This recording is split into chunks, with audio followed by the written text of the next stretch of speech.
Okay, alright. Welcome to another one, man. It's another episode of the Big Match Day Play, and this is your boy, Shady Giz, and welcome to it, man. First on our list, we're going to talk about how footballers have become crybabies. Professional footballers have become wimps. Total wimps. You saw Jose Mourinho was speaking about this the other day. He did mention back in the day when he used to manage Chelsea and the likes of Porto, he had players like Didier Drogba, he had players like Frank Lampard, he had players like John Terry. He referred to those guys as men. I used to have men as players. That's what he used to say. The players today are spoiled brats. That's Mourinho's words, not mine. But also, I agree with those sentiments, man. I agree with Mourinho's sentiments because these guys are just spoiled brats today. Like, today, these guys are earning huge amounts of cash, crazy amounts of cash. They're earning millions. You feel me? They're earning millions, and not just millions. They're earning millions in their hundreds of millions. There's others who are not that good, but they're earning tens of millions in a year. A lot of professional footballers, the kind of money that they make in a year, probably like 80% of the whole world's population doesn't even come close to making the kind of money throughout their whole lives. You understand? But these guys, at each and every chance, at each and every turn, these guys are complaining about something. These guys are always crying about something. They're crying about not wanting to do the stuff that they're actually being paid for. Like right now, the Club World Cup.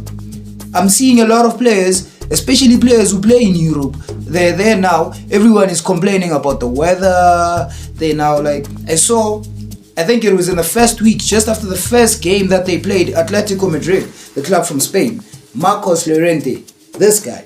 Yeah, he complained about the heat. He said it's so terrible that he couldn't move his toes, this and that. So I don't get it. I didn't get it, and I still don't get it. Marcos, how, guy? Because what is it that you want? Do you guys want to be paid those hundreds of millions and then be massaged for it and play on cotton candy or something? Dude, you are a footballer. You are a warrior. My man, fight for that badge. Whatever the conditions. What you are paid for is to play football. Do nothing else. No matter the conditions. As long as the conditions do not prevent a football match from happening, you shouldn't be complaining about them, because if there's anything wrong with the conditions that you're playing in, the referee will surely stop the match. If the referee does not stop the match, it means the conditions are right for playing. So I don't get it. I don't get why players complain. I even saw Rafinha Diaz, a Barcelona player. He said the Club World Cup is trash, and it's not a good concept, and he'd rather spend his time having fun and relaxing, his holiday. He just wants to chill. I'm telling you, he's just saying that because Barcelona didn't qualify for the tournament. Had Barcelona qualified for that tournament, and if Barcelona were playing there, the only thing that Rafinha would be complaining about right now is the heat, maybe also, and maybe refereeing decisions and all that. You see, a lot of footballers today are not focused on playing football. They're focused on talking in the media. They're focused on their fashion sense. They're focused on rolling around in the field. They focus on chasing the referee during the match more than they focus on chasing the ball. And that's crazy. That's crazy. Come on, guys. You're getting paid a lot of money. You guys are not paid to be fashionistas, man. You guys are not paid to be divas. Look, come on. You're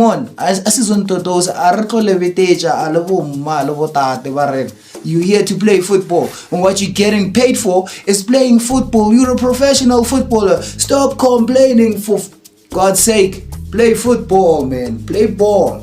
Come on. We never had this back in the days of your Zizou and your Beckham. I don't think they did this. Well, I saw those guys toward the twilight of their careers, towards the end of their careers, but I don't think that they did this, man. I don't think that they were complaining about such things.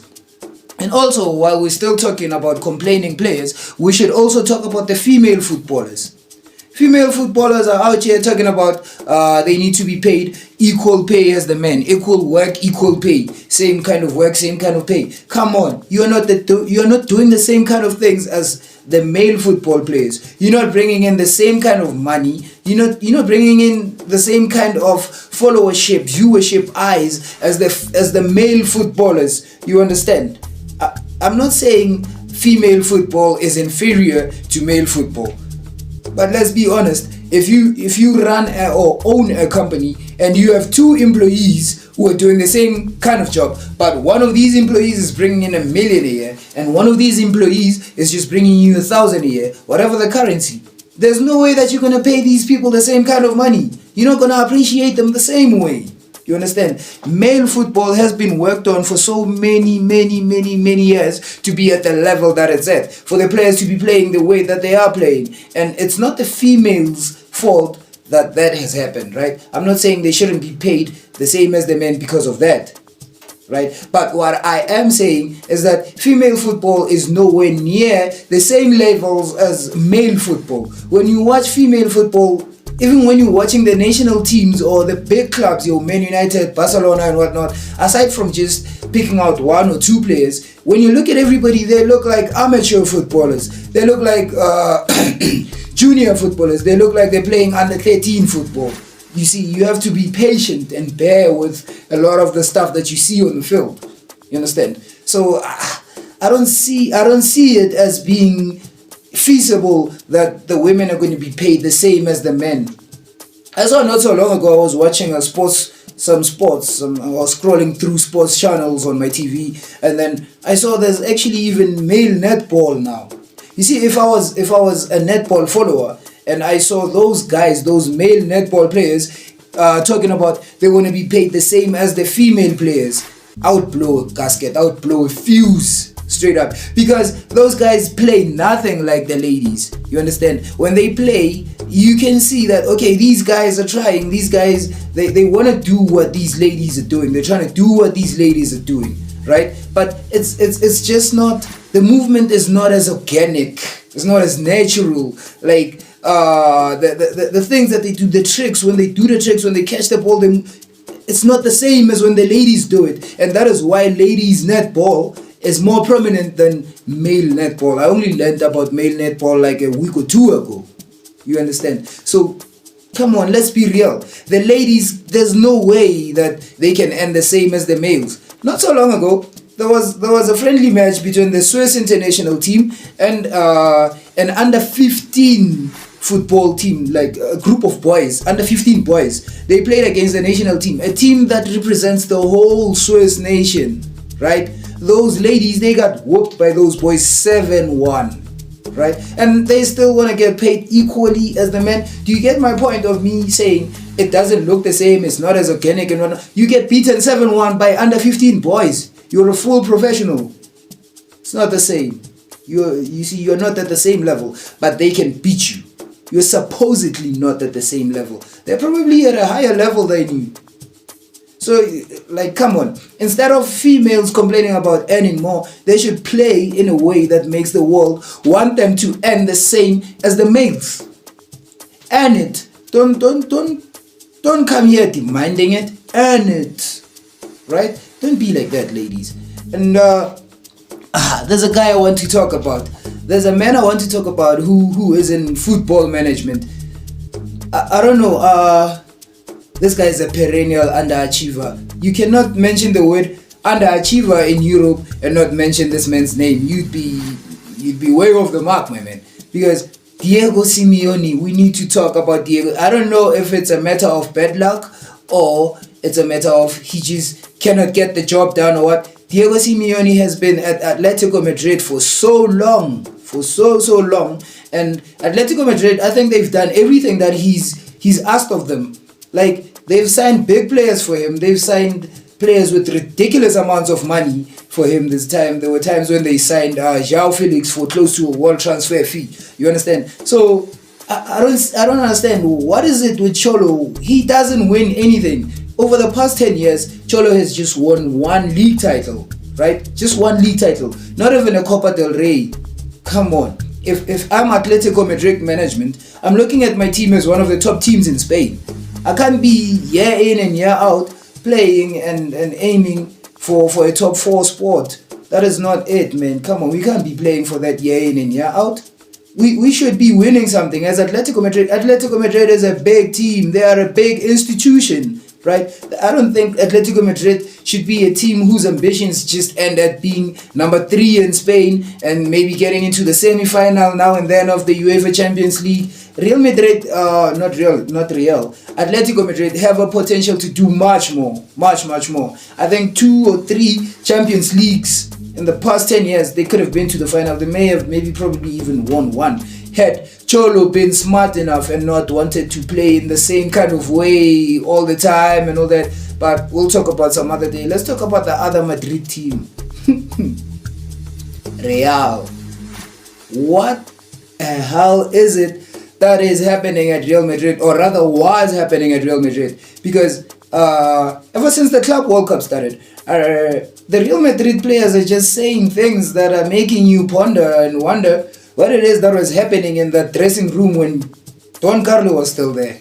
Mr. Carlo Ancelotti, their former manager, right, who is now the manager of the Brazilian national team. When the tournament started, Real Madrid played a match against Al Hilal, and they drew that game. After the game, in the interviews, Thibaut Courtois, Real Madrid's #1 goalkeeper, he says, we are still playing Ancelotti football, and that will not change in 4 days. Those were his words. Thibaut Courtois, right? He says that. He says, we are still playing Ancelotti football, and that will not change in 4 days. And that is just after a draw, remember. And then I think a week ago or so, Aragula comes out and he says, there's a lot more to come from me, and I'm happier now at Real Madrid. He says, I'm happier now, right? So, what is it that was happening when Don Carlo was there? And why is it now that everyone is just crawling out of their holes and saying things? And guys, why are you throwing? It sounds like subliminals to me. Why don't you just be straight up about it? There was a player in South Africa who played for Mamelodi Sundowns, the team that did so well at the Club World Cup. Apparently, they did so well. Yeah, he played for them. Where was he from? I think his name was Silva or something. Yo, that guy spilled the beans after he left Sundowns, eh? He spilled the beans on their coach and whatnot at that time. So yeah, what I'm saying is that just be straight about it. Don't be throwing subliminals at Don Carlo. Be a man about it. Stop being a wimp. Yeah, and on the transfer side, we spoke about Nico Williams going to Barcelona.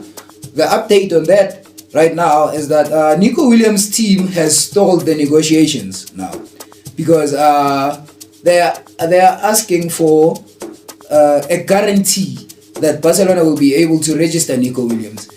He doesn't want to be having the same problems as Dani Olmo had or almost had this season, because with the registration and all that. Because imagine if he signs for Barcelona and they can't register him, and he can't now go back to Athletic Bilbao, and because you see now the relationship there between him and the team and the fans and whatnot is almost the same thing as with Trent and Liverpool. So I don't think that can ever be.